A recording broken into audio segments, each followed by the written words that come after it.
Hi, everybody, and welcome to the Dr. Psych Mom Show. Today, we are going to be talking about ways that you can understand your husband better. I have talked a lot about how to understand your wife better. That's like a large portion of this podcast, and a lot of things that guys write in thanking me about, helping them understand that their wife, for example, has lower libido in monogamy, or how hormones impact her, or why she wants them to do the damn home projects all the time, how much she thinks about the kids. I mean, it goes on and on, right? So many of the titles are why your wife, blah, blah, blah, right? So today I'll just give you the converse, kind of just some touch points for how to better understand your husband, a lens through which you can view your husband that will make more sense.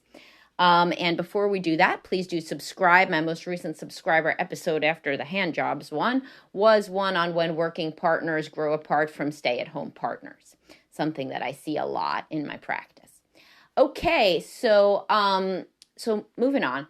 The way to best understand your husband is so men are way, way more physical. Everything is mediated by testosterone. If you're a woman who's ever tried testosterone, if you see a functional medicine doctor, a lot of times they try to give you testosterone, not just for sex drive, but for depression. So I have tried it myself.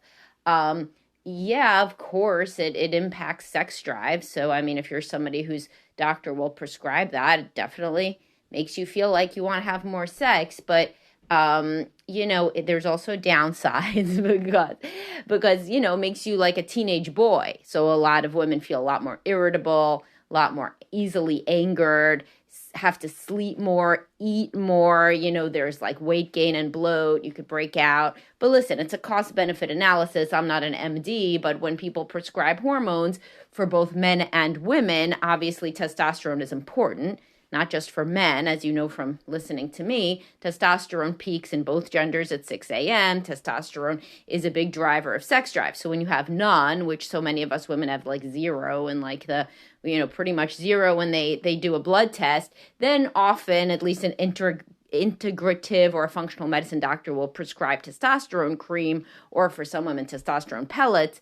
And so, and anyway, my point is, going on this for the limited time that I did it a few years ago already, it was a big eye-opener, because the thing is if you have a lot of testosterone, you don't feel fear the same way. Things are not very anxiety producing, like if you're a woman, you get home from a long day, you're like, oh my God, I got to do this. I got to do this. I got to do this. All those things take like 5-10 minutes, but there's like a whole bunch of them. And like, it feels overwhelming. It feels stressful, it feels like so much stuff, very burdensome. And, this is why women want guys to like split the emotional load or whatever. Like I talk about this in terms of this is particularly hard for depressed women, and women have higher rates of depression, who have decision fatigue, because that's part of depression. You can't make any decisions. Making a decision on what to eat for dinner feels overwhelming. Well, not so if you have testosterone, I mean, it really doesn't. So if you're a guy, and of course, plenty of guys get into these ridiculous discussions with their wives that I've talked about on podcasts about what should we have for dinner. But that's not because they can't choose usually. It's because the woman shoots down all the ideas. In fact, the podcast is called When Your Wife Starts Shooting Down Shoots Down All Your Dinner Ideas. Men don't usually have this the same way. They make decisions. Oh, well, like I'll eat this or I'll eat this. It isn't fraught. It doesn't feel like a source of anxiety. It doesn't feel burdensome. When you're a man, you come home, you got a lot of things to do, like 5-10 minute chores each. You just do them. You don't feel that level of kind of like fear and overwhelm. Some men do. And ironically, sometimes when they do, they end up having low T. Depressed men often have low T when they get it tested, low testosterone. So, because testosterone makes you feel no fear. That's why young boys who have like a fuckload of testosterone do stupid shit and like race their cars on the highway because they don't have the appropriate amount of fear. So what you have to understand about your husband is he doesn't really have this fear about little things being overwhelming and burdensome, and he doesn't get stressed out by a whole bunch of little things. So that's why when you come home from a long day, the last thing that you do is want to have sex, because you're thinking about all these different little things that you have to do, and you have to do this, and you have to do this, and you have to do this. He doesn't think like that. That does not stress him out at all. All of these various things that you have to do around the house. Now, if your husband is smart and you have a good marriage and he feels loved by you, you could just tell him to do all those little things and he'll probably do them, and then you'll feel a lot better. But what a lot of women don't understand is he does not, nor should he, feel that those things are important. So that's where this emotional labor rhetoric gets kind of stupid, because he doesn't feel that those things are important. He doesn't. It would be like your child saying that you're not splitting the emotional labor of a game of pretend play because you're not as invested in the characters. You don't think about them when you're going to sleep, about how you're going to play princess better tomorrow, because you don't think like that, because you're a grown-up. So he's a man, not a woman. He doesn't think about the various little things that go into the home, nor should he, because he wouldn't do them if he were alone in the home. Now, this doesn't count like guys who have ADHD or are just kind of assholes and are like, yeah, no, we could live in complete filth. There's big hairballs on the floor near where the baby's, crawling, and our counters literally have bugs on them, and there's no food, but fuck it. No, we're not talking about a lunatic, right? We're talking about a guy who's no, we do not need 3 different brands of crackers, to serve our friends when they come over. We don't need that. I wouldn't have that. Now he's a dick if he says, no, we don't need that. Fuck you. Sure, then he's an asshole. But if you're saying I'm doing the emotional labor of saying that we need 3 brands of crackers, then you're crackers, because, because that's just crazy, because he doesn't think you need it. Why should he be thinking about it? Because it doesn't matter, To him, it doesn't matter. To you, it matters. To you, it makes you anxious to think about putting out a sleeve of Ritz crackers and cheese. To him, it doesn't. So how the hell should he, it doesn't make any sense. It's as stupid as your daughter coming in and saying, did you dream about playing Elsa and Anna today? No? Well, then you're not as committed to this mother-daughter relationship as I am. No, it's just not real. So basically all this is to say, understand the role that testosterone has to play, a very basic hormone, the one that makes your husband a man, pretty much in large part. This means that, thank God, he doesn't care about certain things. Because if there's a home intruder, that stuff mobilizes, and he's supposed to go downstairs and try to beat them with a baseball bat while you're scared. Yes, of course, if he was on work travel, then you would have mama bear energy and would defend your children. I understand that. But, if he's around, it would be better for him to go down with less fear than you, right? I mean, nobody's really running in that situation to go do that. Hopefully, he's running quicker than you are. It's like my burning building analogy. Men go back into a burning building to save their wives, but women don't go back into a burning building to save their husbands. Women have more risk aversion because they're supposed to keep very small children safe. They're supposed to worry about shit. They're supposed to be looking and seeing, is the baby going to put that in his mouth? So that's why postpartum anxiety, it's like an extreme version of something that's very adaptive. It's adaptive to worry about if your baby is safe. It's not adaptive to worry about that to the point that you won't take your baby outside, right? But, I write a lot about anxiety, etc. But generally, it's evolutionarily normal for a woman to have more anxiety because she has to be caring about the well-being of the baby in a very different way. And also her own well-being when pregnant. So my point is this. If you want to understand your husband, to understand the role of testosterone, he has less fear and he has a higher sex drive. Small shit doesn't matter to him. Sex matters to him a lot. Touch matters to him a lot. He doesn't get overwhelmed to the point that he doesn't want sex like you do. Some women actually think that this is like a moral referendum on their husband. They're like, how could he still want sex when our daughter just had a very bad day at camp? And I'm trying to think about whether she should stay at this camp or not. Because, literally, would you want to marry that guy? I wouldn't, you know what I mean? For real. Because, you think you would until think about the other shit that goes along with that, right? If that floors him, right? If your daughter having a bad day at camp floors him so utterly, is this somebody who's, can it be a strong comforting presence? Is this like an adult who can act as a container for a child's emotion? Like, you may get sucked into it. Women get sucked into the child's drama. I deal with this all the time. I have so many sessions with women about their daughter's friend group. You know what are some words that a man has never yet mentioned to me in session? Maybe somebody will do it to troll me now, one of my clients that's listening. I've never heard a man say friend group. Never in session.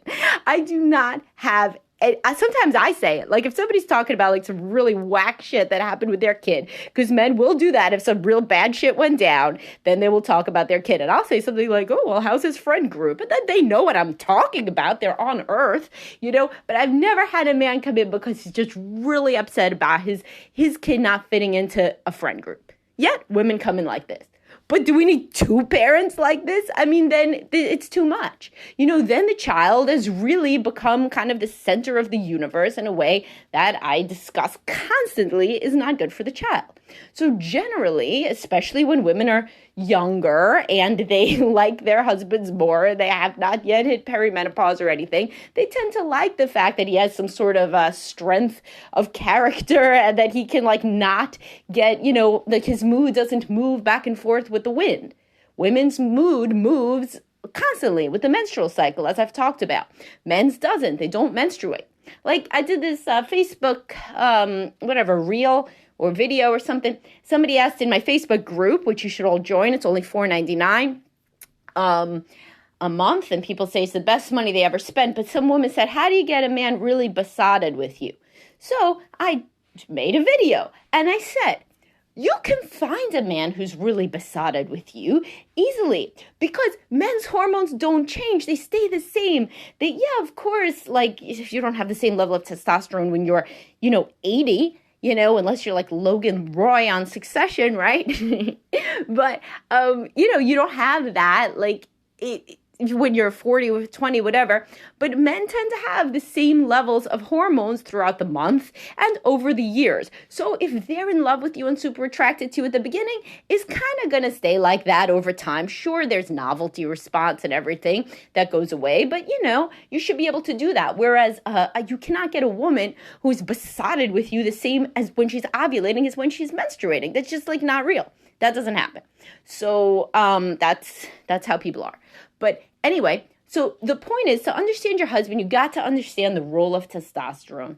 You got to understand that for better or for worse, he's going to be less anxious. He's going to be less overwhelmed by small things. He's going to care less about certain decisions, although he should certainly be nice. If you want 3 kind of crackers, he should run out and get 3 kind of crackers because you are anxious about it. But if you're expecting then if you're expecting him then to listen to you kind of get upset constantly about what he didn't himself think about 3 types of crackers, and that this means that he's not as committed to this relationship as you are because you're doing all the emotional labor, then you obviously have not understood kind of gender differences and what is normative, and you're setting him up to fail, and you're setting yourself up to fail because you're setting yourself up for a very unhappy marriage. And sex drive is a huge driver. So if you have a high level of testosterone, you're not having sex, you feel like hungry all the time. So most women get very upset when they're hungry or are very easily made, your mood is all fucked when you're hungry. So that's what guys feel. If you have a high sex drive all the time, you're not having sex, then you feel like hungry all the time. Just because you're hungry all the time, do you have to eat all the time? No. If it's your kid's parent-teacher conference and you're hungry, are you going to take out a hamburger, start eating in the middle of it? No, you're certainly not. So there's a time and a place for everything. I'm certainly not saying that men are so ruled by their testosterone that you must appease that beast, multiple times a day. No, certainly not. But what I'm saying is you're trying to understand your husband better. So if you understand him better, then that leads to a better relationship. That's perspective taking, that's empathy. So if you are a man, a normal levels of testosterone man, you're going to have a high sex drive. And the more sex you have, the happier you're going to be. Just like if you have a high appetite for food, the more you eat, the happier you're going to be. That's just how it is. If you always eat a little too little, you're always going to be kind of in a shitty mood. That's the people know this for their kids. They know it for themselves. And then they don't make the analogy over to what this other physical need is for the husband, because certainly Certainly you could eat less, or you could only eat crackers. You would live if you only ate your 3 types of crackers from the previous hypothetical, but you wouldn't be happy, right? You wouldn't actually be happy with your life. So, because people say, well, you need food to live. So it's not like a good analogy. I have this in the podcast, is sex a need or a want? And I talk about this a lot. Like, listen, going to the gym or going to, fucking read a book is not a need either, but people act like it is. Whatever. Point is, though, you should make this analogy. It's like if you are in a sexless marriage, it's like living on bread and water. Can you do it? Yes. Are you healthy and happy? No. So it's like living on the crackers, but only one type of cracker. And so that's what it would be, and particularly for a high sex drive person, which is, any sort of male with a normal level libido. Then it's like living on bread and water. And so then he's going to be a dick, if he's not in a happy place sexually or physically in the marriage. And as he gets older, he doesn't need to have sex as much, but touch is still a big deal. Because remember, he's never too stressed out to be touched. If he is, then there are massive issues with depression, anxiety, sexual repression, low T, or whatever else. Well, anyway, I hope that this was an interesting thought experiment for you, is to think about just hormonally how different your husband is in these 2 major ways, both mediated by testosterone, not sweating the small stuff usually, and that's not meant to fuck with you. That's just literally not caring the way you don't care if you're Anna or Elsa in the pretend play. And also the sex drive as analogous to hunger. And that is what it feels like, And that's what it feels like, by the way, when women are ovulating too. Like if a woman, a younger woman, especially a woman in the honeymoon stage, just any honeymoon stage woman or any ovulating woman or any woman that has a high libido also gets mad, and irritable if they don't have sex when they want to have sex. But that's thought by most men, honestly, to be kind of exciting. That's cool. Oh, man, she wants to have sex with me that much that she would actually care if we don't. Wow. But of course, and this is obvious, if a male acts aggressive and angry about not having sex, then that's going to be world's biggest turnoff, and also like very danger, it's like a danger alarm bell for most women. So yes, 1,000%, a man should not get angry and aggressive when you're not having sex with him. But is he going to be happy? No, of course he's not going to be happy to be in a low sex or no sex marriage. Because he's not crazy. So he's not going to be happy to do that. Okay, hope this was useful, and I'll talk to y'all soon. Bye-bye.